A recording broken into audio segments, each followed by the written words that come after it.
শুভেচ্ছা, শুভেচ্ছা, শুভেচ্ছা।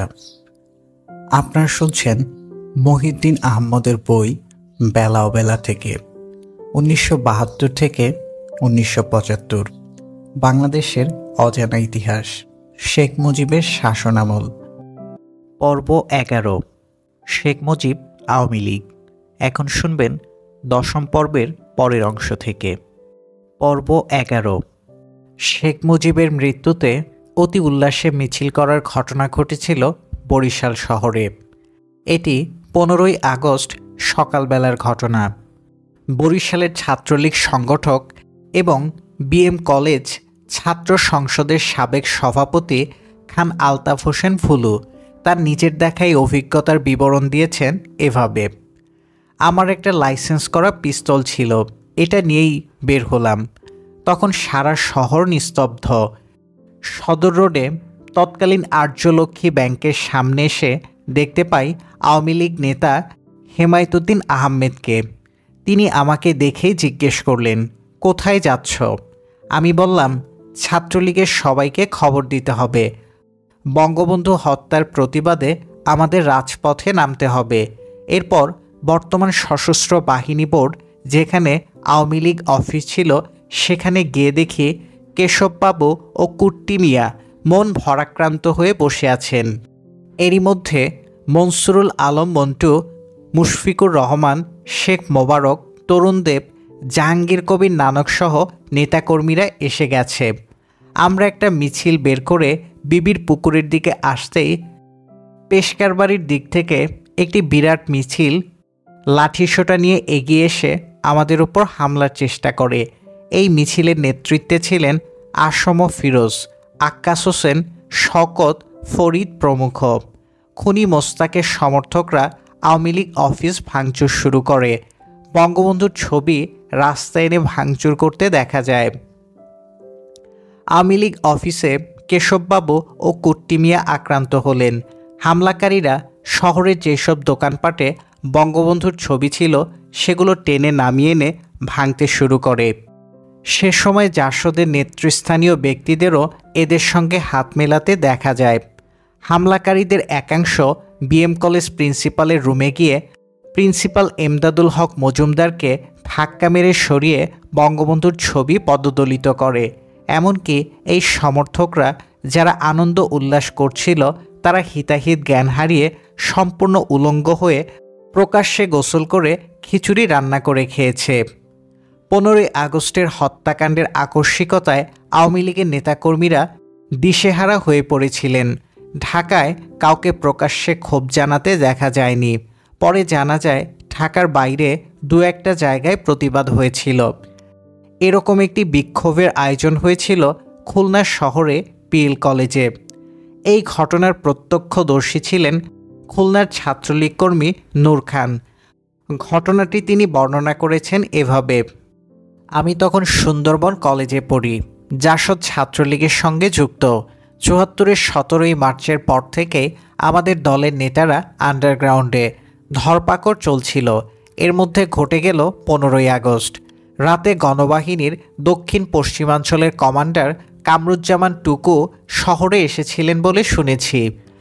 টুকু ভাই অনেকদিন ধরে আন্ডারগ্রাউন্ডে। তার মন্তব্য ছিল, এই অভ্যুত্থান আমাদের পক্ষে না। তারপর আবার আন্ডারগ্রাউন্ডে চলে গেলেন। সাংগঠনিক কাজে আমি বিএল কলেজে গিয়েছিলাম 16ই আগস্ট সকালে। বেলা 10টা হবে। দেখলাম আওয়ামী লীগ সমর্থিত ছাত্রলীগের নেতা রায় রমেশ 10-12 জন ছাত্রকে নিয়ে একটি সভা করছেন বঙ্গবন্ধু হত্যার প্রতিবাদে। এরপর তারা কলেজ ক্যাম্পাসে ঝটিকা মিছিল করলেন। পুলিশ এসেছিল। মিছিলকারীরা দ্রুত সরে পড়লেন। রমেশ দা আন্ডারগ্রাউন্ডে গেলেন। মুজিব হত্যার খবর শুনে অনেক রাজনীতিবিদ খুশি হয়েছিলেন। তাদের কাছে সমসাময়িক আওয়ামী লীগ বাকশাল সরকারের চেয়ে সামরিক সরকার ছিল বেশি আদরের। জাসদের মধ্যে মিশ্র প্রতিক্রিয়া হয়েছিল। তরুণদের একটা বড় অংশ বিপ্লবের তাড়নায় টকবক করে ফুটছিলেন। 15ই আগস্টের নৃশংসতা দেখে তারা অনেকেই হতচকিত হয়ে পড়েন, তবে খুশি হয়েছিলেন অনেকেই। কুমিল্লার স্থানীয় এক জাসদ নেতা তার রাজপাড়ার বাড়িতে 15ই আগস্ট গরু জবাই করে ভোজের আয়োজন করেছিলেন। বাড়িতে মাইক লাগিয়ে সারাদিন গান বাজনা, হইচই আর আওয়ামী লীগকে গালিগালাজ চলে। কাছেই ছিল স্থানীয় সংসদ সদস্য অলি আহমেদের বাড়ি। মাইকটা তার বাড়ির দিকে ঘুরিয়ে দেয়া হয়। অলি আহমেদ তখন বাড়িতে ছিলেন না। প্রতিকূল পরিস্থিতি দেখে আগেই তিনি সপরিবারে ঢাকায় চলে গিয়েছিলেন। জাসদ একটা লিফলেট প্রকাশ করেছিল। শিরোনাম ছিল, খুনি মুজিব খুন হয়েছে, অত্যাচারীর পতন অনিবার্য। তবে জাসদের নেতাকর্মীদের এই উচ্ছ্বাস ছিল ক্ষণস্থায়ী। গণবাহিনীর সংগঠক মোস্তাক আহমেদের মন্তব্য ছিল, আর্মির একটা ফ্যাকশনের সঙ্গে হয়তো আমাদের যোগাযোগ ছিল। তারপর তো খন্দকার মোস্তাক গুটাইয়া পিটা শুরু করলো আমাদের। মুজিব কি পিটাইছে? খন্দকার মোস্তাকের বাড়িটা আরও বেশি। বগুড়ায় মরতেছে, রংপুরে মরতেছে, এই রকম শুরু হইল। তখন সিনেমা হলে দেখা যাইত একটা বিভৎস লোক, হাতে স্টেনগান, গাট্টা গোট্টা বাবরি চুল, নিচে লেখা, ওদের ধরিয়ে দিন। বাংলাদেশে আওয়ামী লীগের বাইরে জাসদ এবং সিপিবি ছিল দুটো উল্লেখযোগ্য রাজনৈতিক দল। দল দুটোর মধ্যে নীতিগত ফারাক ছিল। অনেক বিষয়ে তাদের অবস্থান ছিল বিপরীত মেরুতে। কিন্তু যে রাজনৈতিক প্রেক্ষাপটে 15ই আগস্টের অভ্যুত্থান ঘটে, তার মূল্যায়নে এই দল দুটোর অবস্থান খুব কাছাকাছি মনে হয়েছে। আওয়ামী লীগ সম্পর্কে জাসদের মূল্যায়ন ছিল এরকম, ক্ষমতাসীন গোষ্ঠী ইতিমধ্যেই ফ্যাসিবাদী কার্যকলাপ শুরু করে দিয়েছিল। প্রতিক্রিয়াশীল আওয়ামী লীগ পরবর্তীকালে বাকশালের সঙ্গে গাঁটছাড়া বাঁধল। সংশোধনবাদের বাংলাদেশস্থ এজেন্ট গণধিকৃত মনি মুজাফফর চক্র। কিন্তু চরম ফ্যাসিবাদী কার্যকলাপ শেখ মুজিবকে ঠেকিয়ে রাখতে পারল না।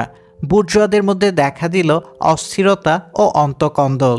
দেশীয় প্রতিক্রিয়াশীলদের বিদেশি মুরব্বীরাও দিশেহারা হয়ে উঠল। কোন নেতৃত্বের মাধ্যমে তাদের স্বার্থ প্রতিপত্তি কায়েম থাকবে এ প্রশ্নে তারা দ্বিধান্বিত হয়ে উঠল। এই ডামাডোলের এক পর্যায়ে এলো 1975 সালের 15ই আগস্ট। এদিন শেখ মুজিব ও তার কতিপয় সহযোগী নিহত হল। সামরিক বাহিনীর একাংশের সহযোগিতায় শেখ মুজিবেরই অন্যতম সহচর খন্দকার মোস্তাক ক্ষমতায় বসল। জাসদের এই মূল্যায়নটি করা হয় 1976 সালের ফেব্রুয়ারিতে। সিপিবির মূল্যায়নটিও অনুরূপ, যদিও তা করা হয়েছিল 3 বছর পর, 1979 সালে। সিপিবির মন্তব্যে বলা হয়, দেশে একটি প্রগতির ধারা সূচিত হলেও দলের নেতা, মন্ত্রী, এমপি এবং দলের কর্মীদের একাংশ ব্যাপক দুর্নীতি, লাইসেন্স পারমিট, ব্যাংক ঋণ ও অন্যান্য সুযোগ সুবিধা প্রভৃতির মাধ্যমে বিত্তশালী হয়ে ওঠে। এমনকি জাতীয়করণকেও তারা নিজেদের বিত্ত সঞ্চয়ের কাজে ব্যবহার করতে থাকে। বঙ্গবন্ধুর আমলে 340 কোটি 48 লাখ ডলার বৈদেশিক সাহায্য বাংলাদেশে আসে। বঙ্গবন্ধুর ভাষায় এই টাকার শতকরা 30% দুর্নীতিবাজদের পকেটে চলে যায়। এর মধ্যে আওয়ামী লীগের লোকজনও ছিল। এভাবে দলের মধ্যে বুর্জোয়া ও নব্য ধনিকদের শক্তি ও প্রভাব বৃদ্ধি পায়। বস্তুতপক্ষে 1974 সালে দেশের প্রগতির ধারাকে অগ্রসর করার ক্ষেত্রে আওয়ামী লীগই প্রধান সমস্যা হয়ে দাঁড়ায়। শেষ পর্যন্ত সাম্রাজ্যবাদ ঘেঁষা আওয়ামী লীগের দক্ষিণপন্থী প্রক্রিয়াশীল অংশ জাতীয় আন্তর্জাতিক প্রক্রিয়াশীল অংশের সঙ্গে শরিক হয়ে বঙ্গবন্ধুকে হত্যা করে এবং আওয়ামী লীগের একাংশ খুনি মোস্তাকের সহযোগী হয়। 15ই আগস্টের অভ্যুত্থানকে দৈনিক ইত্তেফাক স্বাগত জানিয়েছিল। 16ই আগস্ট দৈনিক ইত্তেফাক প্রথম পাতায় ঐতিহাসিক নবযাত্রা শিরোনামে একটি সম্পাদকীয় ছাপে। সম্পাদকীয়তে মন্তব্য করা হয়, দেশ ও জাতির এক ঐতিহাসিক প্রয়োজন পূরণে 15ই আগস্ট শুক্রবার প্রত্যুষে প্রবীণ জননায়ক খন্দকার মোস্তাক আহমেদের নেতৃত্বে বাংলাদেশ সশস্ত্র বাহিনী সরকারের সর্বময় ক্ষমতা গ্রহণ করিয়াছে। পূর্ববর্তী সরকার ক্ষমতাচ্যুত হইয়াছে এবং এক ভাবগম্ভীর অথচ অনাড়ম্বর অনুষ্ঠানে খন্দকার মোস্তাক আহমদ রাষ্ট্রপতি হিসেবে শপথ গ্রহণ করিয়াছেন। বিগত 3.5 বছরের ঊর্ধ্বকালে দেশবাসী বাস্তব ক্ষেত্রে যাহা লাভ করিয়াছে তাহাকে এক কথায় হতাশা ও বঞ্চনা ছাড়া আর কিছুই বলা যায় না। দেশের বৃহত্তর স্বার্থে দেশের 7.5 কোটি মানুষের সত্যিকার আশা আকাঙ্ক্ষা রূপায়ণে খন্দকার মোস্তাক আহমদের নেতৃত্বে দেশের সশস্ত্র বাহিনীকে সেই ঐতিহাসিক দায়িত্ব নিতে আগাইয়া আসিতে হইয়াছে। তারও কারণ ছিল। পূর্ববর্তী শাসকচক্র সাংবিধানিক পথে ক্ষমতা হস্তান্তরের সমস্ত পথ রুদ্ধ করিয়া রাখিয়া সামরিক বাহিনীর হস্তক্ষেপকে অনিবার্য করিয়া তুলিয়াছিল। কিন্তু ইতিহাসের গতিকে কোনোদিন ক্ষমতালিপ্সার বাদ দিয়া ঠেকাইয়া রাখা যায় না। আজকের এই ঐতিহাসিক মুহূর্তে আমাদের দায়িত্ব অনেক। বাংলাদেশের এক মহাক্লান্তিলগ্নে জননায়ক খন্দকার মোস্তাক আহমদের নেতৃত্বে সশস্ত্র বাহিনী যে ঐতিহাসিক পদক্ষেপ গ্রহণ করিয়াছে, তাহাকে সুসংহত করিতে হইলে জনগণের প্রতি অর্পিত ঐতিহাসিক দায়িত্ব পালনে আমাদের সকলকে আজ ঐক্যবদ্ধ হইতে হইবে। 16 আগস্ট লন্ডনের গার্ডিয়ানে মার্টিন উলাটক মুজিব নিজেই দায়ী শিরোনামে এক প্রতিবেদনে বলেন, নির্মম পরিহাস এই যে পাকিস্তানিরা তাকে হত্যা করেনি, তার দেশবাসী তাকে হত্যা করেছে। এতে বোঝা যায় কত দ্রুত বাংলাদেশ আশার উঁচু শিখর থেকে হতাশার অতল গহ্বরে নেমে এসেছিল, যার ফলে এই সামরিক অভ্যুত্থান ঘটেছে। এই জন্য বহুলাংশে দায়ী মুজিব নিজে। পার্লামেন্টারি গণতন্ত্র চলাকালে প্রধানমন্ত্রী হিসেবে মুজিব কোনো সংস্কার সাধনে, এমনকি একটা যোগ্য সৎ প্রশাসন গড়ে তুলতেও চূড়ান্তভাবে ব্যর্থ হয়েছেন। সর্বোপরি মুজিব সেনাবাহিনীকে আঘাত করে আসছিলেন। রক্ষী বাহিনী একই সঙ্গে প্রেসিডেন্টের প্রহরী, গোয়েন্দা পুলিশ ও বিকল্প সেনাবাহিনী ছিল। আয়ারল্যান্ডের ব্ল্যাক অ্যান্ড টেন্স ও জার্মানির ব্রাউন শার্টের সঙ্গে এদের তুলনা করা চলে। রক্ষী বাহিনীর বিরুদ্ধে সেনাবাহিনীর অসন্তোষই হচ্ছে সামরিক অভ্যুত্থানের প্রধান কারণ, এবং এক সেনাবাহিনীর বিরুদ্ধে আরেক সেনাবাহিনী গঠন করে ভারসাম্য প্রতিষ্ঠার যে নীতি মুজিব গ্রহণ করেছিলেন তা ব্যর্থ হয়েছে। ব্রিটিশ দৈনিক the Telegraph fall of an idol শিরোনামে একটি নিবন্ধ ছাপে। এতে মন্তব্য করা হয় যে শহরের মধ্যবিত্ত শ্রেণী শেখ মুজিবের বিরুদ্ধে চলে যাওয়াতেই তার কাল হয়েছে। শহুরে মধ্যবিত্তরা হচ্ছে বাংলাদেশের রাজনীতির সত্যিকার নিয়ামক শক্তি, এবং যেই দিন তিনি সংবিধান ছিঁড়ে ফেলেছিলেন সেই দিনই তার পতনের সূচনা হয় বলে মন্তব্যে উল্লেখ করা হয়। নিবন্ধে আরও বলা হয়, মোসাহেব পরিবেষ্টিত থেকে তিনি তার শাসনের বিরুদ্ধে যে ক্রোধ ধূমায়িত হয়ে উঠেছিল সেটা না দেখে বরং এই স্লোগান আওড়ে আত্মসন্তুষ্টি লাভ করতে চাইতেন, আমার দেশবাসী আমাকে ভালোবাসে, আমি তাদের ভালোবাসি। পক্ষান্তরে সমালোচকদের অতীত রেকর্ড যাই হোক না কেন, তাদের প্রতি মুজিবের আচরণ ছিল একেবারেই সহানুভূতিহীন। 16 আগস্ট বাংলাদেশ অবজারভার একটা সম্পাদকীয় ছাপে। শিরোনাম হিস্টোরিক্যাল নেসেসিটি। একই পত্রিকায় একটি সংবাদ শিরোনাম ছিল পিপলস হেইল টেকওভার। জনগণ ক্ষমতা গ্রহণকে অভিনন্দন জানায়। 20 আগস্ট নতুন রাষ্ট্রপতি খন্দকার মোস্তাক আহমদ সামরিক আইন জারি করেন। সামরিক ফরমানে বলা হয়, যেহেতু আমি খন্দকার মোস্তাক আহমদ সর্বশক্তিমান আল্লাহর সহায়তা ও করুণায় এবং জনগণের দয়ার উপর নির্ভর করিয়া 1975 সালের 15 আগস্টের প্রাতকাল হইতে কার্যকর করিয়া গণপ্রজাতন্ত্রী বাংলাদেশ সরকারের সকল ও পূর্ণ ক্ষমতা গ্রহণ করিয়াছি, এবং যেহেতু আমি 1975 সালের 15 আগস্টের প্রাতকালে রেডিও বাংলাদেশের সকল কেন্দ্র হইতে প্রচারিত এক ঘোষণা বলে সমগ্র বাংলাদেশে সামরিক আইন জারি করিয়াছি, অত্র ফরমান অনুসারে আমার দ্বারা প্রণীত সকল সামরিক আইন, প্রতিবিধান বা আদেশ বলে বা এর অধীনে কৃত কোনো কার্য বা গৃহীত কোনো সিদ্ধান্ত সম্পর্কে কোনো প্রশ্ন তোলা বা ইহাকে অবৈধ বা বাতিল ঘোষণা করিবার ক্ষমতা সুপ্রিম কোর্ট বা অন্য কোনো আদালত, ট্রাইব্যুনাল বা কর্তৃপক্ষের থাকিবে না। 15 আগস্ট অভ্যুত্থানের সঙ্গে সেনাবাহিনীর ওই সময়ের deputy chief of staff major general Ziaur রহমানের সংশ্লিষ্টতা নিয়ে পরে অনেক কথাবার্তা হয়েছে।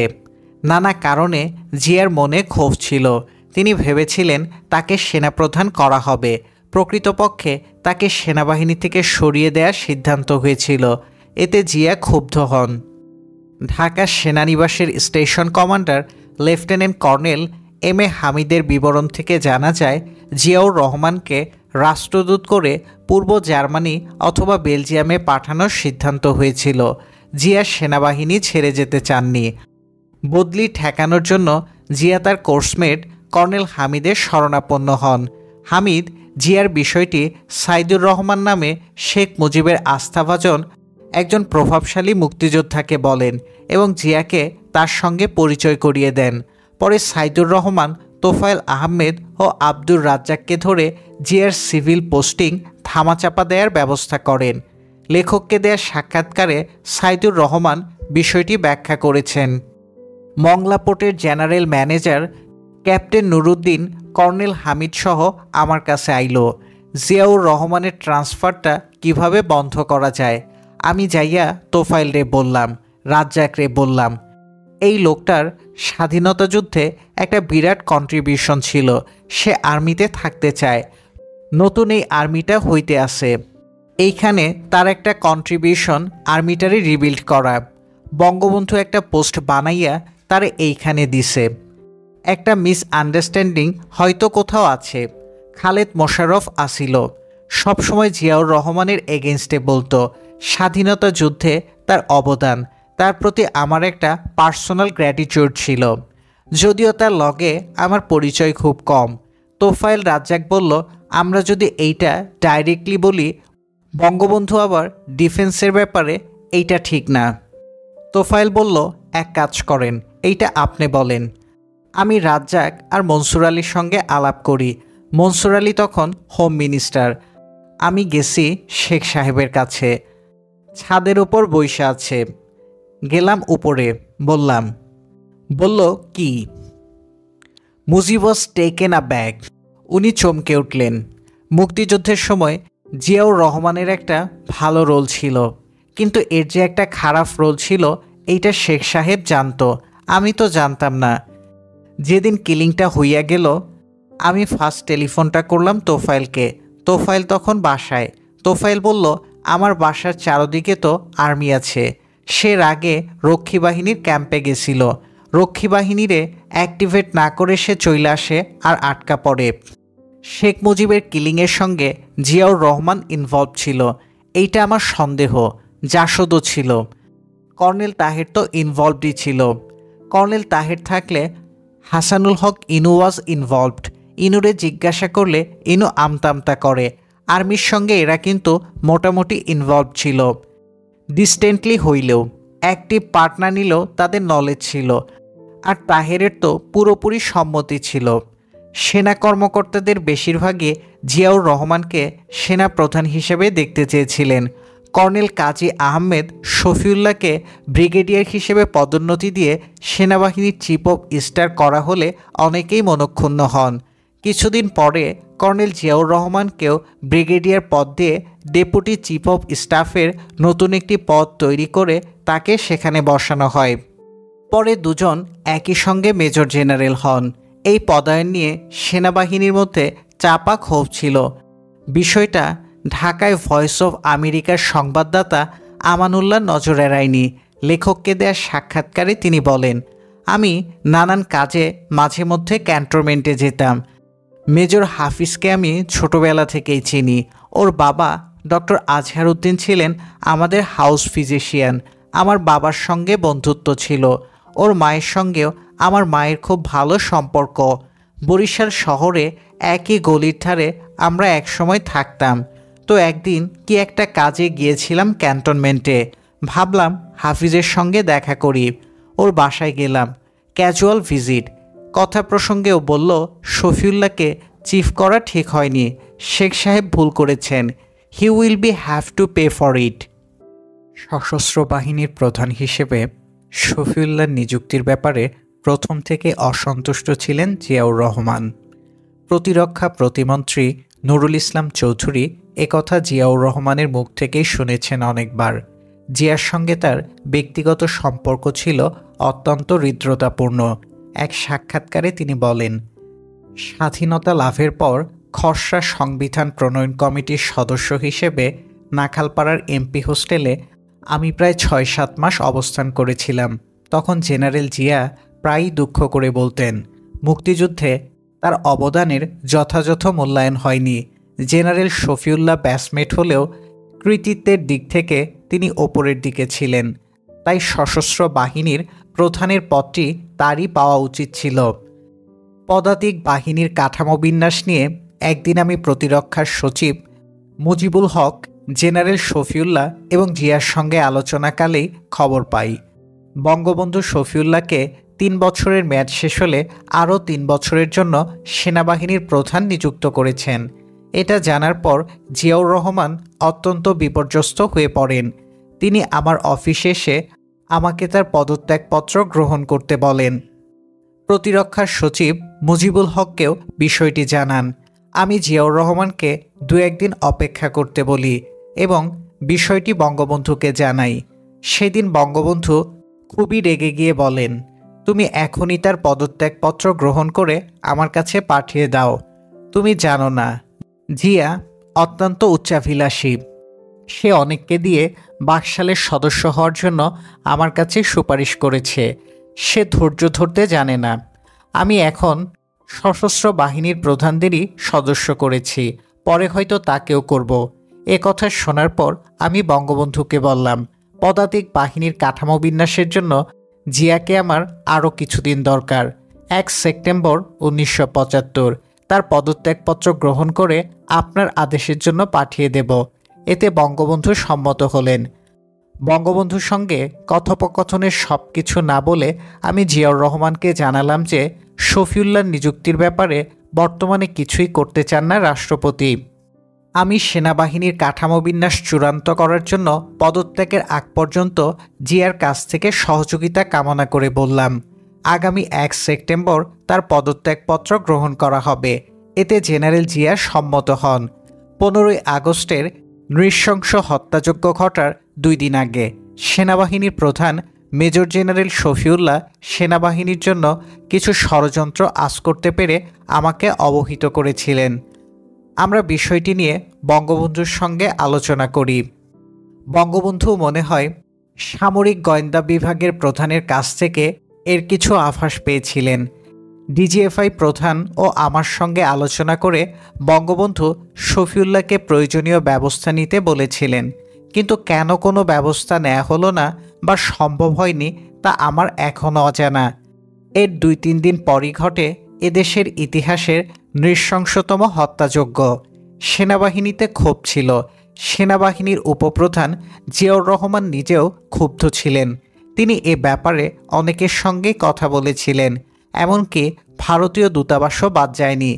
ভারতীয় কূটনীতিক জে.এন. দীক্ষিতের ভাষ্য অনুযায়ী আমি এখনও ওই দিনগুলোর কথা স্মরণ করি, যখন জিয়াউর রহমান মাঝে মাঝে কথাবার্তা বলতে আমার বাসায় আসতেন এবং মুক্তিযোদ্ধা কর্মকর্তাদের প্রাপ্য সম্মান না দেওয়ার কারণে শেখ মুজিবের বিরুদ্ধে তিক্ততা প্রকাশ করতেন। এই ক্ষোভের কারণ ছিল ক্র্যাকডাউনের আগে ২৫শে মার্চ ১৯৭১ মুজিবের ঘোষণাগুলো বাদ দিলে জিয়াই প্রথম সেনা কর্মকর্তা যিনি চট্টগ্রাম রেডিও থেকে স্বাধীনতার ঘোষণা দিয়েছিলেন। যেই সব কর্মকর্তা স্বাধীনতার বিরোধিতা করেছিলেন, বাংলাদেশ সেনাবাহিনীতে তাদের রেখে দেয়া নিয়েও ক্ষোভ ছিল। ১৫ই আগস্টের অভ্যুত্থান ও হত্যাকাণ্ডের প্রেক্ষাপট ও লক্ষ্য নিয়ে নানান মত আছে। এ ব্যাপারে অভ্যুত্থানকারী ফারুক রহমান এক সাক্ষাৎকারে অনেক খোলামেলা কথা বলেছেন। সাক্ষাৎকারটি ১৯৯২ সালের ১৪ই আগস্ট ধানমন্ডিতে ফ্রিডম পার্টির অফিসে নেওয়া হয়েছিল। ফারুকের বয়ান ছিল, আমি স্বীকার করছি শেখ মুজিবকে সপরিবারে হত্যার ঘটনা মর্মন্তুদ না হলেও দুঃখজনক। Sheikh Mujib is the victim of those who are beneficiaries of his life and political activities. Bangladesh সেনাবাহিনী, বেসামরিক রাজনীতিক এবং বুদ্ধিজীবীদের মধ্যে যদি সততা ও দায়িত্বজ্ঞান থাকত, তাহলে শেখ মুজিব আজও বেঁচে থাকতেন, তাকে মরতে হতো না। ৩টি বড় ভুল তার পতনকে অনিবার্য করে তুলেছিল। প্রথমত, দেশে ফেরার পর নিজেকে প্রধানমন্ত্রী না করে তার উচিত ছিল শুধু দলীয় প্রধান হিসেবে থাকা। দ্বিতীয় ভুলটা ছিল আওয়ামী লীগকে সব কিছুর ঊর্ধ্বে তুলে ধরা, অর্থাৎ শুধু একজন আওয়ামী লীগেরই শ্রেষ্ঠ বাংলাদেশী এই ধারণা সৃষ্টি করা। তৃতীয়ত, নিজেকে একজন গডের ভূমিকায় অবতীর্ণ করা, যে কোনো ধরনের ফাইলে তার সই লাগত। স্বাধীন বাংলাদেশ প্রতিষ্ঠায় শেখ মুজিবের ভূমিকা কেউ অস্বীকার করতে পারবে না। এটাও সত্য যে জনগণের সর্বোত্তম ইচ্ছায় তিনি একজন আন্তর্জাতিক খ্যাতিসম্পন্ন ব্যক্তিতে পরিণত হয়েছিলেন। তার নেতৃত্বেই আমি পাকিস্তানিদের সঙ্গে বিশ্বাসঘাতকতা করে যুদ্ধে অংশ নিয়েছি। পাকিস্তান থেকে ফিরে না এলে তিনি জনগণের হৃদয়ে চির অমর হয়ে থাকতেন, কিন্তু রাষ্ট্র পরিচালনায় তিনি ছিলেন অযোগ্য। তিনি জাতিকে স্বাধীনতা দিয়েছেন, তার আসলে আর কিছুই দেয়ার ছিল না। ৩২ নম্বরে অভিযান চলাকালে শেখ মুজিবের টেলিফোন সংযোগ বিচ্ছিন্ন করা হয়নি। তিনি প্রায় ৪৫ মিনিট ধরে জেনারেল শফিউল্লাহ, জিয়াউর রহমান, তোফায়েল আহমেদ প্রমুখের সঙ্গে কথা বলেছেন ঢাকার বিদেশি মিশনগুলোর সঙ্গে। শুধু ভারতের সঙ্গে লাইন ডাউন ছিল। এটাও আমরা করিনি, আল্লাহ করেছেন। জেনারেল শফিউল্লাহর সঙ্গে কথা বলার সময় কর্নেল রশিদ তার কাছে ছিলেন। 15ই আগস্টের আগে 15 মাস এ নিয়ে আমি ভেবেছি, শান্তিপূর্ণ কোনো পথ খুঁজে পাইনি। ওই সময় বামপন্থীরাও তাকে হত্যার পরিকল্পনা করেছিল। রক্তপাত ছিল অনিবার্য। আমি না করলে অন্য কেউ করত, এড়ানো যেত না। আমার পরিকল্পনার পেছনে কোনো ষড়যন্ত্র নেই। আমি এ ঘটনার একক নায়ক। 12ই আগস্টের আগ পর্যন্ত আমি আমার স্ত্রী এবং চট্টগ্রামের হাফিজ, অন্ধ দরবেশ ছাড়া অন্য কেউ জানত না। এ নিয়ে আসলে তৎকালীন সামরিক অফিসারদের কাউকে বিশ্বাস করার উপায় ছিল না। আমার সামনে দৃষ্টান্ত ছিলেন লেফটেন্যান্ট কর্নেল জিয়াউদ্দিন। এক পর্যায়ে জিয়াউর রহমান, শওকত আলীর মতো উচ্চ পদস্থ কর্মকর্তাদের সম্মতিক্রমে শেখ মুজিবের সঙ্গে আলোচনা করতে গিয়েছিলেন। বলেছিলেন, সকলের ইচ্ছা আপনি এখন সরে দাঁড়ান। পরে শেখ সাহেব যখন তাদের জিজ্ঞেস করলেন, ওই অফিসাররা অস্বীকার করলেন। পরিণতিতে তাকেই চাকরি খোয়াতে হয়। ভাইরা বলেই কর্নেল রশিদকে দলে ফেরাতে সাহস করেছিলাম। আগস্ট অভ্যুত্থানের সঙ্গে জড়িতদের মধ্যে রশিদ ও ফারুকের দেয়া কয়েকটি সাক্ষাৎকারে ওই সময়ের পরিস্থিতির কিছু বিবরণ পাওয়া যায়। এই নিয়ে একমাত্র ডালিমই একটি বই লিখেছেন। তাদের বর্ণনার মধ্যে অনেক অসঙ্গতি লক্ষ্য করা যায়। ফারুক দাবি করেছেন তিনি অভ্যুত্থানের মূল হোতা। পরে তিনি বিষয়টি রশিদকে জানিয়েছিলেন তার সমর্থন পাওয়ার জন্য। রশিদ দাবি করেছেন যে তিনি অনেক দিন ধরেই অভ্যুত্থানের পরিকল্পনা করছিলেন। অভ্যুত্থানের পক্ষে রাজনৈতিক সমর্থন পাওয়ার জন্য খন্দকার মোস্তাককে তিনিই ফিরিয়েছেন। খন্দকার মোস্তাক দাবি করেছেন তিনি আগে থেকে কিছুই জানতেন না। তাকে ডেকে আনা হয়েছে অভ্যুত্থান পরবর্তী পরিস্থিতি সামাল দেওয়ার জন্য। অভ্যুত্থানের আগে বা পরে তারা সবাই স্বীকার করেছেন যে তারা শেখ মুজিবের সরকারকে উৎখাত করতে চেয়েছেন। ডালিম এই অভ্যুত্থানের লক্ষ্যগুলো সুনির্দিষ্টভাবে উল্লেখ করেছেন এভাবে: বাকশালকে হটিয়ে প্রথমে একটি সামরিক অন্তর্বর্তী সরকার ও পরে সবার কাছে গ্রহণযোগ্য একজন ব্যক্তির নেতৃত্বে একটি জাতীয় সরকার প্রতিষ্ঠা করা হয়, জনগণ ও জাতীয় সংসদের মধ্যে যার পর্যাপ্ত সমর্থন আছে। মেজর জেনারেল শফিউল্লাহকে সরিয়ে মেজর জেনারেল জিয়াউর রহমানকে সেনাবাহিনীর প্রধান এবং জেনারেল ওসমানীকে অন্তর্বর্তী সরকারের প্রতিরক্ষা উপদেষ্টা হিসেবে নিয়োগ করা। সামরিক আইন জারি ও যত তাড়াতাড়ি সম্ভব একটি জাতীয় সরকার গঠনের জন্য অন্তর্বর্তী সরকারকে সাহায্য করা। ৭৪-এর ডিসেম্বরের শেষে দেশে জরুরি অবস্থা জারি হলে সিরাজুল আলম খান গোপনে কলকাতায় চলে গিয়েছিলেন। ৭৫-এর মার্চে একবার ঢাকায় এসেছিলেন।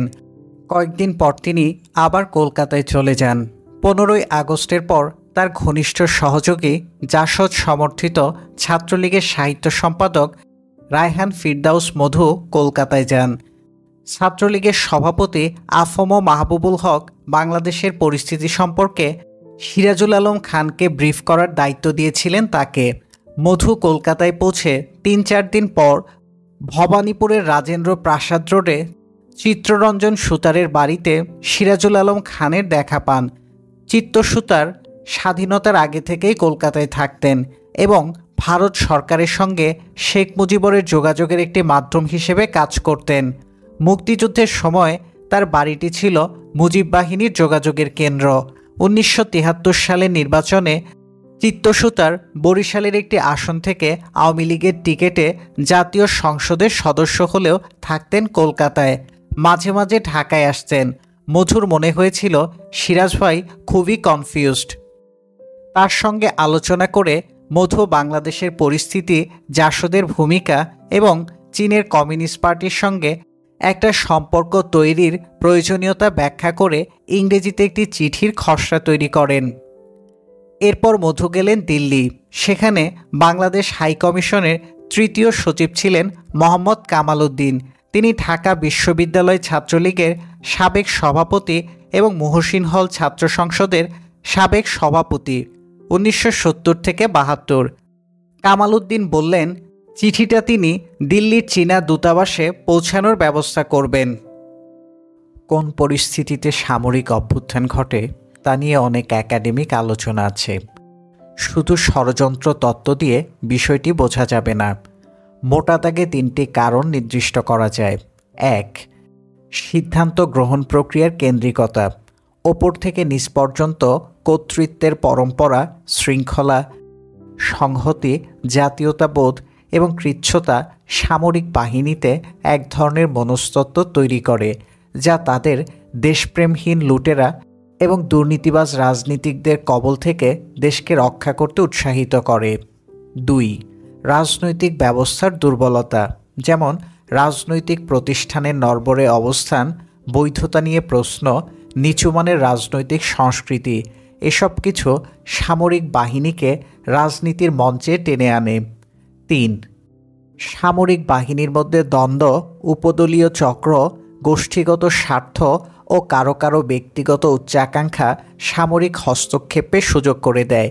এটা ঠিক যে বাংলাদেশের রাজনীতিতে প্রাতিষ্ঠানিক দুর্বলতা ছিল যথেষ্ট। 1971 সালের চেতনা 1974 সালে এসে হারিয়ে গিয়েছিল। সামরিক হস্তক্ষেপের সম্ভাবনা বাড়ছিল। সেনাবাহিনীতে যথেষ্ট শৃঙ্খলা ছিল না, গোষ্ঠীগত দ্বন্দ্বও ছিল। সেনাবাহিনী নিয়ে শেখ মুজিব অস্বস্তিতে ছিলেন। একদিকে পেশাদারিত্বের অভাব, অন্যদিকে দলাদলীয় কোন্দল। এইসব তার কথা না। পাকিস্তান থেকে বাঙালি সেনা সদস্যরা ফিরে এলে তাদের মধ্যে সবচেয়ে জ্যেষ্ঠদের একজন মেজর জেনারেল খলিলুর রহমানকে তিনি বিডিআরের পরিচালক নিযুক্ত করেছিলেন। জেনারেল খলিল শেখ মুজিবের বন্ধুর মতো। তারা দুজনই ছাত্রজীবনে কলকাতার বেকার হোস্টেলের সতীর্থ ছিলেন। 74-এর শেষের দিকে বিডিআরের একটি প্যারেডে প্রধান অতিথি হিসেবে উপস্থিত ছিলেন প্রধানমন্ত্রী শেখ মুজিব। ওই সময় আক্ষেপ করে জেনারেল খলিলকে তিনি বলেছিলেন, আমি রাওয়ালপিন্ডিতে শিহালা ডাকবাংলোতে ওই শয়তান ভুট্টোকে বলেছিলাম যে আমাকে অন্তত 20 জন সামরিক অফিসার এখনই দিয়ে দাও। ভুট্টো রাজি হয়েছিল, কিন্তু কথা রাখেনি। যদি কথা রাখত তবে আজ আমাদের সেনাবাহিনীর এই অবস্থা হতো না। 1973 সালের শেষ দিকে পাকিস্তান থেকে বাঙালিরা ফিরে আসতে শুরু করলে সেনাবাহিনীতে তাদের আত্মীয়করণ নিয়ে প্রশ্ন ওঠে। মুক্তিযুদ্ধ ও পাকিস্তান ফেরত সৈনিকদের নিয়ে একই সামরিক বাহিনী হওয়া উচিত কিনা, এই নিয়ে বিতর্ক ছিল।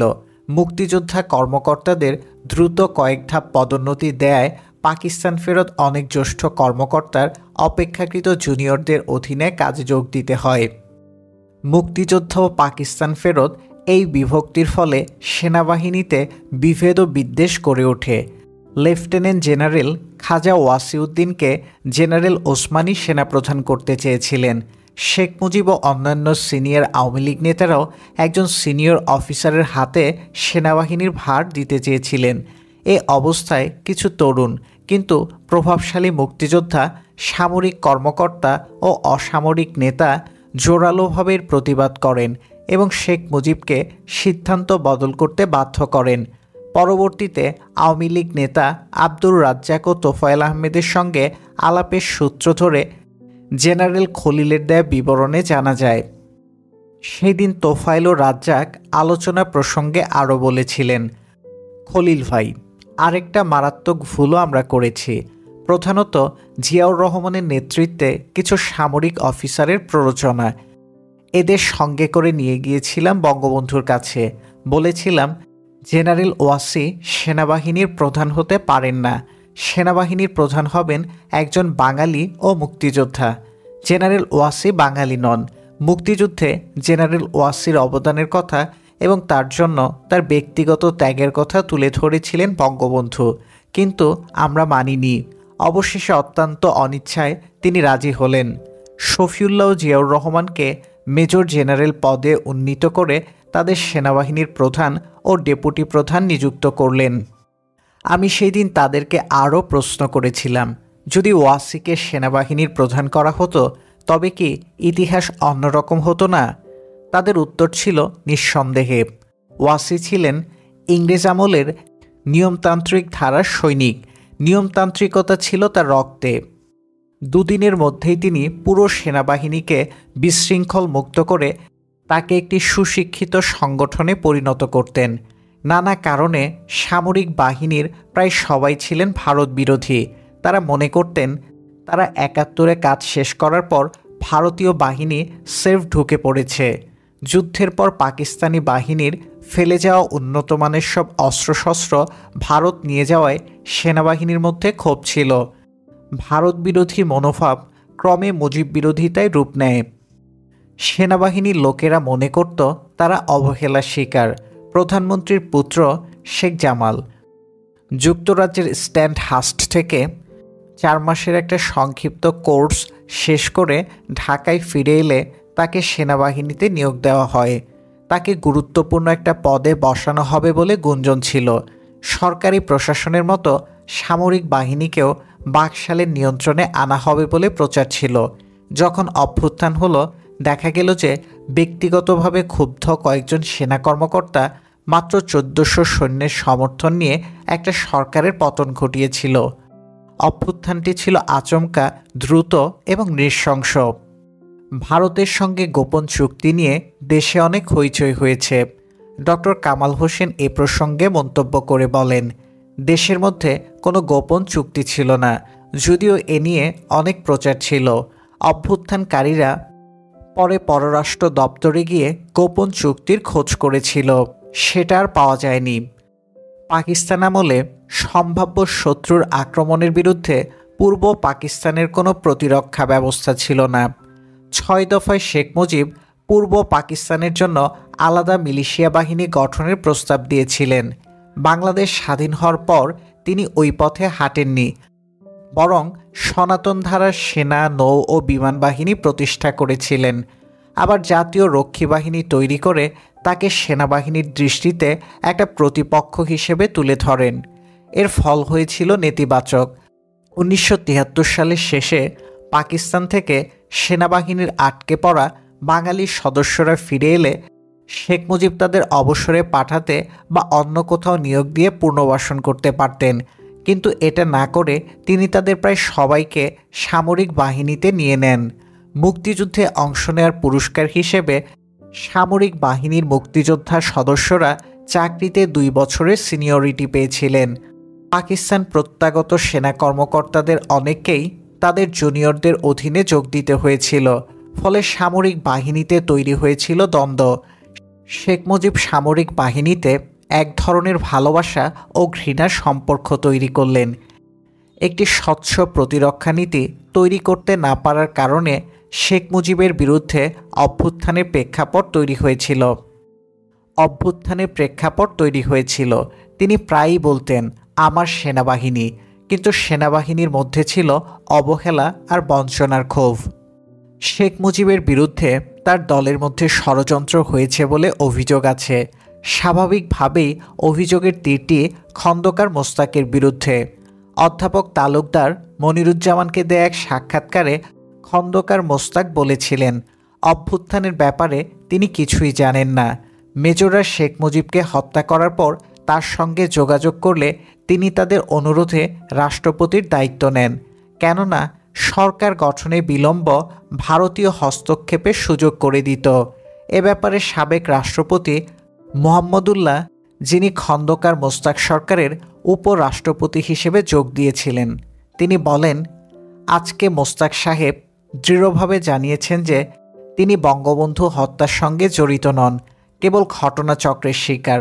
তবে একথা বলেছিলেন যে তিনি জানতেন বঙ্গবন্ধুকে অন্তরীণ রাখা হবে। এটা বলেছিলেন আগস্টের শেষে কোনো এক শুক্রবারের জুমার নামাজের পর। কিন্তু পরে আমি অবগত হই যে তিনি সবই জানতেন। কতিপয় ব্যক্তির নাম উল্লেখ না করে ইঙ্গিতে বলেছিলেন। এরা অনেক কিছুই জানতেন। যাদের প্রতি ইঙ্গিত করেছিলেন তারা ৭৫-এর ঘটনাবলী নিয়ন্ত্রণে সক্রিয় ভূমিকা রেখেছিলেন। এরা বিতর্কের ঊর্ধ্বে এবং উচ্চাসনেই আছেন।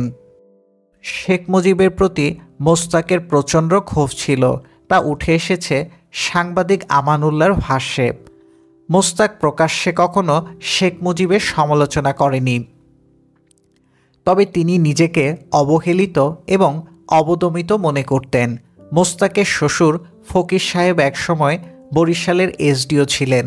ওই সময় তার সঙ্গে আমানুল্লাহর বাবা রাজনীতিবিদ আইনজীবী বিডি হাবিবুল্লাহর ঘনিষ্ঠতা হয়েছিল। সেই সূত্রে মোস্তাক আমানুল্লাহকে জানতেন। ১৯৮০ সালে মোস্তাক আমানুল্লাহকে তার বাসায় ডেকে পাঠিয়েছিলেন কথা বলার জন্য। বাংলাদেশ অবজারভারের সাবেক সম্পাদক আব্দুস সালামও সেখানে উপস্থিত ছিলেন। তাদের আলাপচারিতার সূত্র ধরে আমানুল্লাহ লেখককে এক সাক্ষাৎকারে বলেন, খন্দকার মোস্তাক বাণিজ্যমন্ত্রী থাকাকালে কাঁচামরিচের দাম অনেক গুণ বেড়ে যায়। শেখ মুজিব বাজার নিয়ন্ত্রণ করতে রক্ষী বাহিনী নামিয়েছিলেন, ফলে মরিচ বাজার থেকে একেবারে উধাও হয়ে যায়। মোস্তাকের মতে বাণিজ্য মন্ত্রী হিসেবে তার মতামত উপেক্ষা করে অন্য কোনো মহলের পরামর্শে রক্ষী বাহিনী নামানোর সিদ্ধান্তটি ছিল ভুল এবং স্বেচ্ছাচারিতার একটি উদাহরণ। মুজিব ক্রমেই অসহিষ্ণু হয়ে পড়েছিলেন। এটা ছিল অ্যারোগেন্স অফ পাওয়ার। মোস্তাক বলেছিলেন, মুজিব ন্যাপ ও কমিউনিস্ট পার্টির প্রভাবেই বাকশাল প্রবর্তন করেছিলেন। বামপন্থীদের প্রতি ক্ষুব্ধ মোস্তাক বলেন, মনি সিং ও বামপন্থীরা কি মনে করে তারাই শুধু দাস ক্যাপিটাল পড়েছে?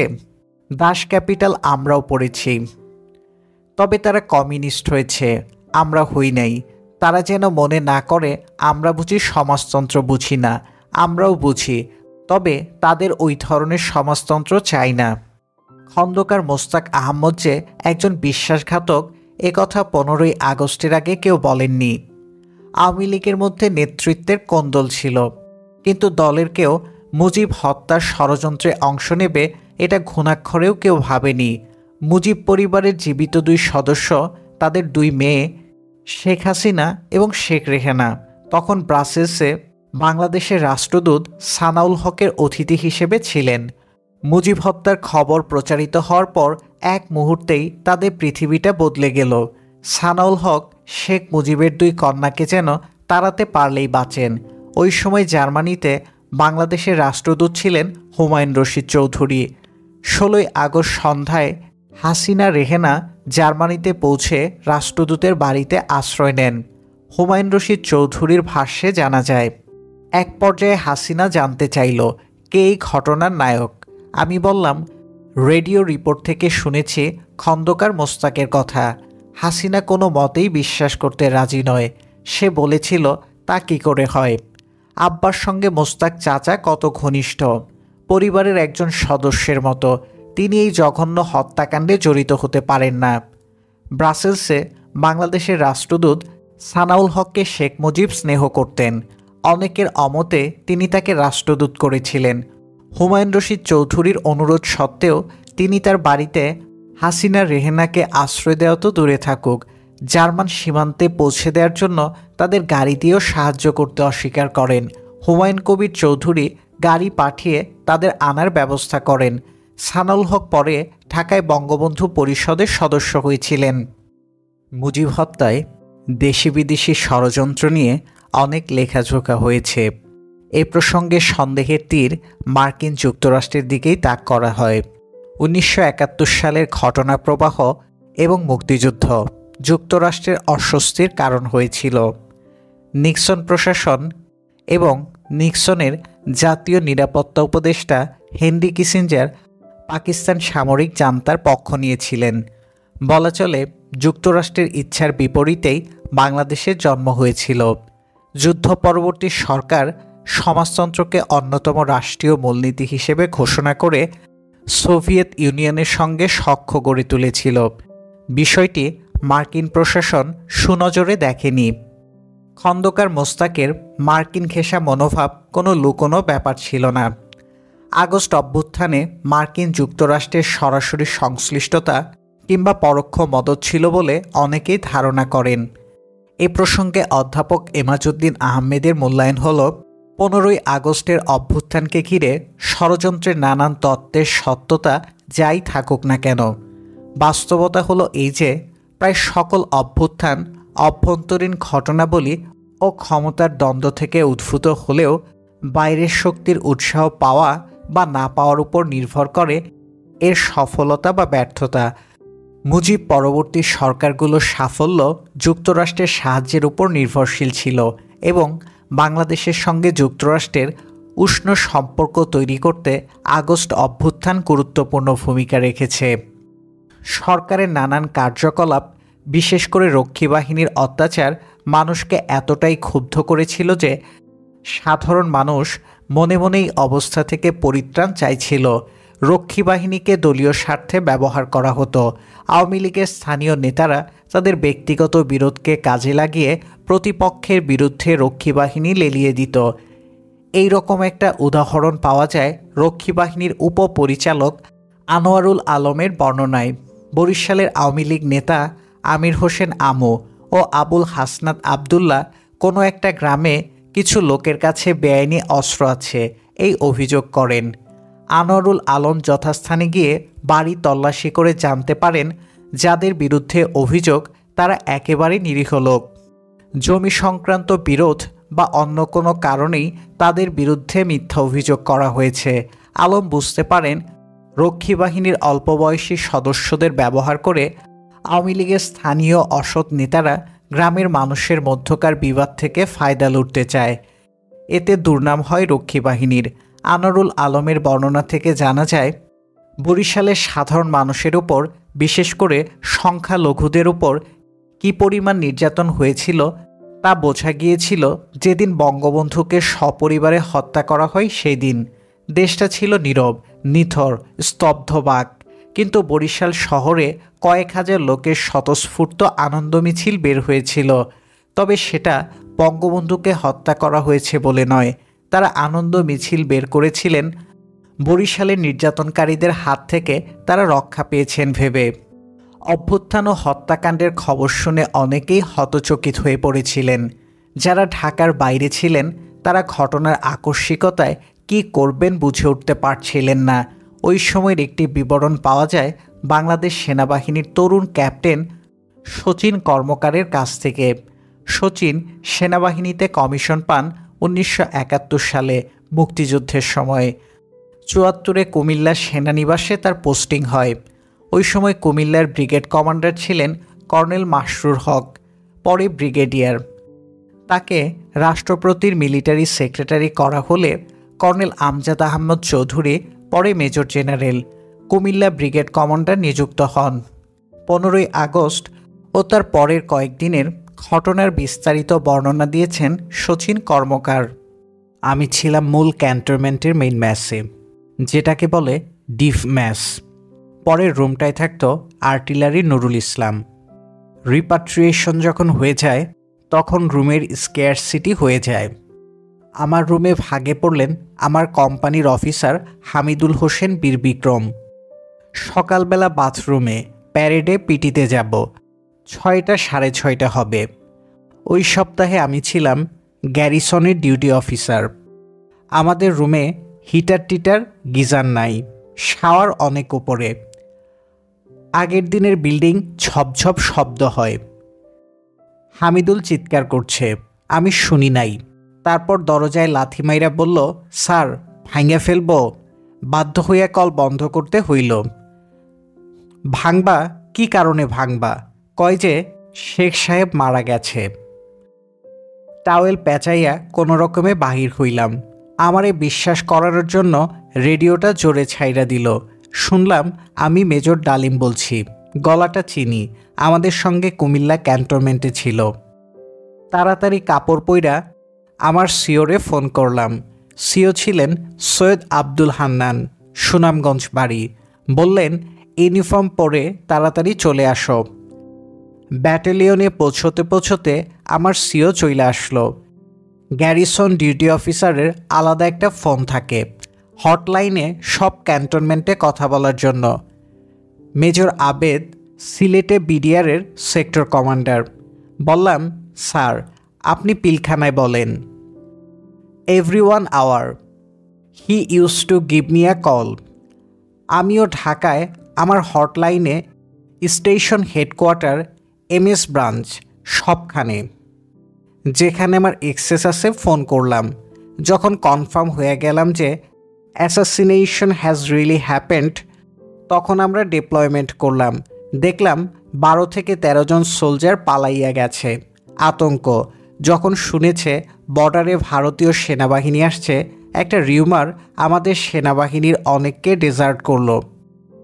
ঘণ্টা 2 পরে ব্রিগেড কমান্ডার আমজাদ খান চৌধুরী আমাকে ডাকলেন।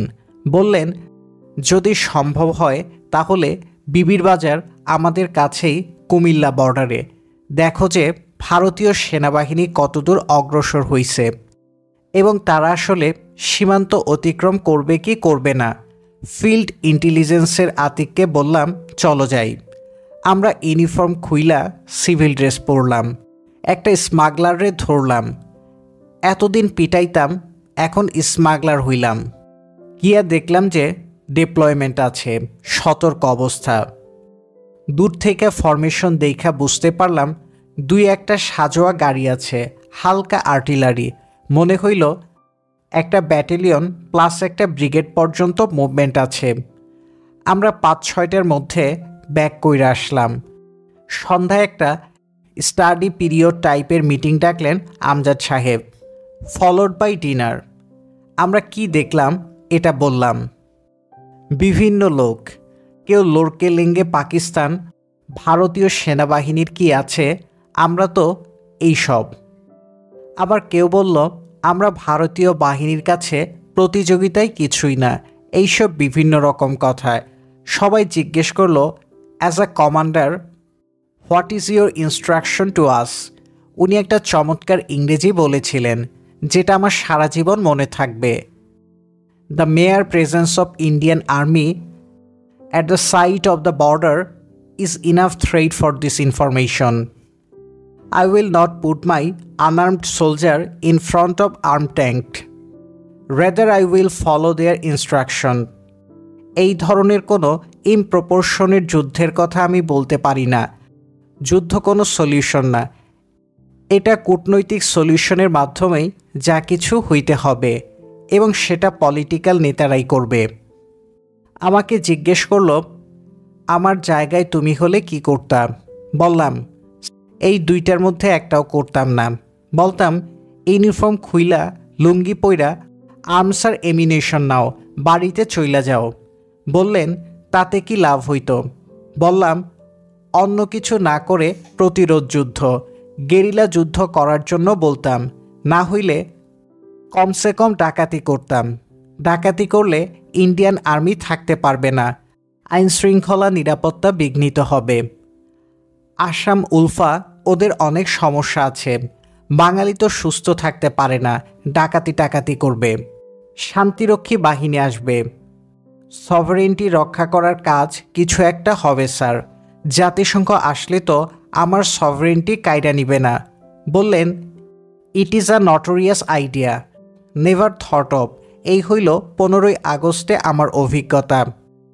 2 বা 3 দিন পরে আমাকে কোনো একটা কাজে আর্মির হেডকোয়ার্টারে আসতে হলো।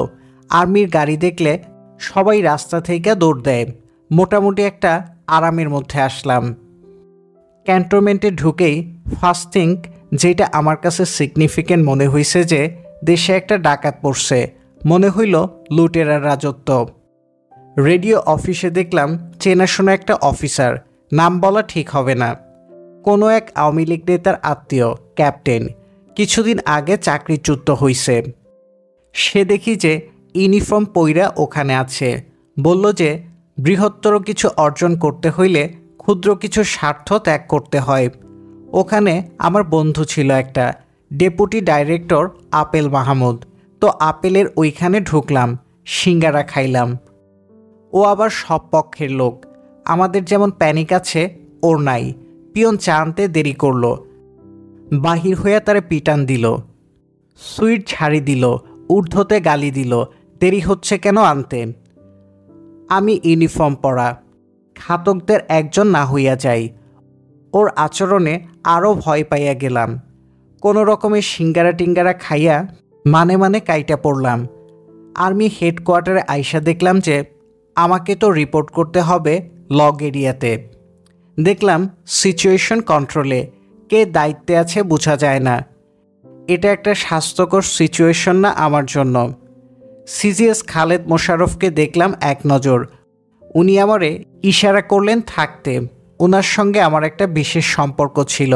ওখান থেকে বের হইয়া ক্যান্টনমেন্টের ওখানে কয়েকটা ফলের দোকান ছিল, হাবিব ফ্রুটস ছিল। একটা ফোনের জায়গায় গিয়া জানলাম যে চলে আসতেছি। বিমানের ক্যাটারিং স্টেশন ছিল, সেখানে সাকের ভাই ছিলেন। ওনার ওইখান থেকে ফোন করলাম, উনি কুর বিবরণ দিলেন। দেখলাম বিকাল হইয়া গেছে, ভাবলাম সকালে যাই, রাতটা কাটাই। অব দ্য ডেপুটি ডিরেক্টর ছিলেন মাহফুজ আলম বেগ। উনি আমার যুদ্ধকালীন কমান্ডার ছিলেন। উনি থাকতেন বনানী অব দ্য স্টাফ কোয়ার্টারে। আমি আইসা ওনারে কানেক্ট করলাম। শাহজাহানপুর খিলগায় থাকতেন বীরুত্তম শাহজাহান ওমর। যেহেতু আমরা একসঙ্গে যুদ্ধ করা লোক, কিভাবে যেন আমাদের মধ্যে একটা কানেকশন হইল। যদি কাছাকাছি থাকি, তারা সকালে অব দ্য বিল্ডিংয়ে আসবে। কর্নেল তাহের তখন ড্রেজারে চাকরি করতেন, ডাইরেক্টর ছিলেন। বেগ সাহেব এবং শাহজাহান ওমর দুজনেই আমার খুব ঘনিষ্ঠ। শ্রেণীবাদ তখন পানি সম্পদ মন্ত্রী। বেগ সাহেব শাহজাহান ওমরের সামনে কর্নেল তাহেরকে জিজ্ঞেস করছে। ইতিপূর্বে শ্রেণীবাদ তাহেরের একটি উপকার করেছিলেন, সেই প্রসঙ্গে টেনে। তাকে আপনারা মাইরা ফেললেন?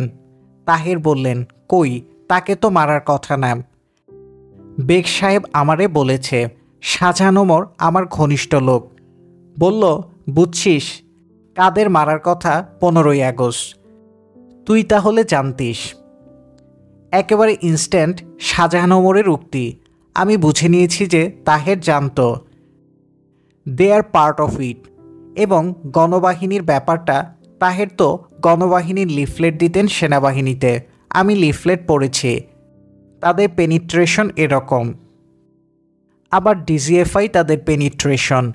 রাজশাহী বিভাগের যে ইনচার্জ ছিল, তার নাম হইল মেজর সেলিম। সেলিম আমাকে ইন্টারোগেট করে সম্পর্কে। তখন কি জিনিস বুঝি না। টু বি ভেরি ফ্র্যাঙ্ক, তার কথাবার্তার ধরন যা ছিল, সেই সময়টা বুঝতে পারতাম, কিন্তু কি রিয়্যাক্ট করতে হয় সেটা জানতাম না। He was talking to that level of nothingness with me. আমাকে 2 দিন কন্টিনিউয়াসলি জেরা করেন। এটা 15ই আগস্টের আগের ঘটনা। এই ধৃষ্টতা তাদের ছিল। এইটা ছিল অব্যবস্থাপনা। ওই সময় কোনো কিছুই প্রফেশনালি চালানো হয় নাই। কতখানি পেনিট্রেশন ছিল গণবাহিনীর। লিফলেট যে দিত, সেটা ডিজিএফআইয়ের বিষয় না। বিষয় হইল আমি রয়ের কিনা। অল ফোকাস ওয়াজ মিসলিড, জাস্ট মিসগাইডেড। একটা সিকিউরিটি ফোর্সের যা দরকার তার বিন্দুমাত্র ছিল না। আমি 18ই আগস্ট ঢাকায় আসি। সম্ভবত 20 বা 22 তারিখ চলে যাই। শফিউল্লাহ ইনক্যাপাসিটেড হইয়া গেছিল, অক্ষম, কোনো কমান্ড নাই। কমান্ড সব ওদের হাতে, ঘাতকদের হাতে। আর জিয়া, যেটুকু আমার কাছে মনে হইছে, এক ধরনের লিভারেজ ছিল, মানে একটা অথরিটি ছিল, ফুল অথরিটি না। ওই সময় অ্যাবসোলিউট কন্ট্রোল ছিল বইলা আমার মনে হয় নাই। এক্স্যাক্ট সিচুয়েশনটা কি কেউ বলতে পারতেছে না। এই অবস্থায় আমি কুমিল্লা ক্যান্টনমেন্টে ফিরলাম। তবে এইটা বুঝলাম, country is being run by few majors. Comilla যাওয়ার পর আমি জানি যে Zia officially has been made chief of staff. Sachin কর্মকারের বর্ণনায় কুমিল্লা সীমান্তে ভারতীয় বাহিনীর সমাবেশের যে তথ্য পাওয়া যায়, মার্কিন রাষ্ট্রদূতের বার্তায়ও সেটা লক্ষণীয়। ঢাকায় মার্কিন রাষ্ট্রদূত ডেভিস ইউজিন বোস্টার 17ই আগস্ট ওয়াশিংটনে পররাষ্ট্র দপ্তরে পাঠানো তার বার্তায় জানিয়েছিলেন, পশ্চিমে হিলি ও পূর্বে কুমিল্লার সীমান্তে ভারতীয় সেনাবাহিনী শক্তি বৃদ্ধি করেছে বলে খবর এসেছে। বাংলাদেশের সেনাবাহিনীর তৎপরতাকে ভারতীয় সেনা চলাচলের পাল্টা সাড়া হিসেবেই দেখা যেতে পারে। দেশের বাইরে হাতে গোনা যে কয়েকটি দূতাবাস ছিল, তার মধ্যে দিল্লি আর লন্ডন ছিল সবচেয়ে বড় এবং গুরুত্বপূর্ণ। দিল্লিতে নিযুক্ত বাংলাদেশের হাইকমিশনার অধ্যাপক এ.আর মল্লিক ঢাকায় এসে অর্থমন্ত্রীর দায়িত্ব নিয়েছিলেন। ভারপ্রাপ্ত হাইকমিশনার ছিলেন আতাউল করিম। পরে মস্কোয় নিযুক্ত বাংলাদেশের রাষ্ট্রদূত শামসুর রহমান খান দিল্লিতে হাইকমিশনার নিযুক্ত হন। তিনি শেখ মুজিবের খুব ঘনিষ্ঠ এবং আগরতলা ষড়যন্ত্র মামলায় অভিযুক্তদের একজন ছিলেন। 14 আগস্ট 1975 তিনি দিল্লির রাষ্ট্রপতি ভবনে ভারতের রাষ্ট্রপতি ফখরুদ্দিন আলী আহমেদের কাছে আনুষ্ঠানিকভাবে পরিচয়পত্র পেশ করেন। দিল্লির দূতাবাসে প্রায় সবাই ছিলেন শেখ মুজিবের আস্থাভাজন বা অনুগত। কর্নেল আবুল মঞ্জুর ছিলেন মিলিটারি অ্যাটাশে। ওই সময় কর্নেল এরশাদ দিল্লিতে ন্যাশনাল ডিফেন্স কলেজের প্রশিক্ষণ নিচ্ছিলেন। কমিশনের তৃতীয় সচিবের দায়িত্বে ছিলেন মোহাম্মদ কামাল উদ্দিন। তিনি ওই সময়ের একটি বিবরণ দিয়েছেন। কর্নেল মঞ্জুর ছিলেন খুবই ভদ্র। তিনি কোনো সামাজিক অনুষ্ঠানে অংশ নিতেন না। আমাদের কারো বাসায় দাওয়াত থাকলে তিনি আগে এসে দুঃখ প্রকাশ করে চলে যেতেন। তিনি সত্যি দেশকে ভালোবাসতেন। আমাকে বলে রেখেছিলেন, এরশাদ যদি কোনো কারণে আমার সঙ্গে দেখা করতে চায়, তুমি রিসিপশনে বলে রাখবে আমার সঙ্গে যেন দেখা না হয়। 15 আগস্ট ছিল ভারতের স্বাধীনতা দিবস। প্রথা অনুযায়ী সকালে প্রধানমন্ত্রী ইন্দিরা গান্ধী লালকেল্লা থেকে ভাষণ দিচ্ছেন। শ্রোতাদের মধ্যে কূটনীতিকদের জন্য সংরক্ষিত জায়গায় বসে আছি। হঠাৎ কেউ একজন পেছন থেকে ঘাড়ে হাত দিয়ে আমাকে কিছু বলতে চাইল। ব্যাপারটা কূটনীতিকদের জন্য শোভন না। আমি ঘুরে তাকাতেই দেখলাম ভিয়েতনাম বা কম্বোডিয়ার একজন কূটনীতিক। বললেন, তুমি কি জানো তোমার দেশে কি ঘটেছে? তুমি যে এখানে বসে আছো। আমি অবাক হয়ে বললাম, জানি না তো। সে আমাকে বলল, তুমি মিশনে যাও, রেডিও শোনো। সামনের দিকে আমাদের হাই কমিশনের কয়েকজন কর্মকর্তা ছিলেন। তাদের কাছে যাওয়া সম্ভব ছিল না। মিশনে ফিরে এসে দেখি কর্নেল হুসেইন মোহাম্মদ এরশাদ। ওদের কলেজ আমাদের দূতাবাসের পায়ে হাঁটা দূরত্বে। আমি তখন মানসিকভাবে বিধ্বস্ত। তিনি আমাকে বললেন, আপনি কি হাই কমিশনের লোক? হ্যাঁ, আমি 3rd সেক্রেটারি। এই ছবিটা কেন এখানে আছে? কোন ছবিটা? ওই যে শেখ মুজিবের ছবি। ওইটা নামান। আপনার কথাই তো এটা নামানো সম্ভব না। আমাদের কাছে যদি নির্দেশ আসে তাহলে নামাবো। বাহ, আপনি তো একটু অন্যভাবে কথা বলেন। ছবি আমি নামাইনি। দুপুরে পররাষ্ট্রমন্ত্রী ডক্টর কামাল হোসেন জার্মানি থেকে দিল্লি বিমানবন্দরে এলেন। আমি দায়িত্বপ্রাপ্ত প্রোটোকল অফিসার। তাকে হাই কমিশনারের বাসায় নিয়ে গেলাম। তারা একে অন্যকে জড়িয়ে ধরে অনেকক্ষণ কাঁদলেন। কামাল হোসেন একদিন হাই কমিশনারের বাসায় ছিলেন। এইরকম একটি ঘটনা ঘটতে পারে ভারতীয় কর্তৃপক্ষ মনে হয় বুঝতে পারেনি। তারা আমাদের কয়েক সপ্তাহ অফিসে যেতে নিষেধ করেছিল। আমরা 1 সপ্তাহ যার যার বাড়িতেই ছিলাম। এরপর দূতাবাসে যাওয়া শুরু করি।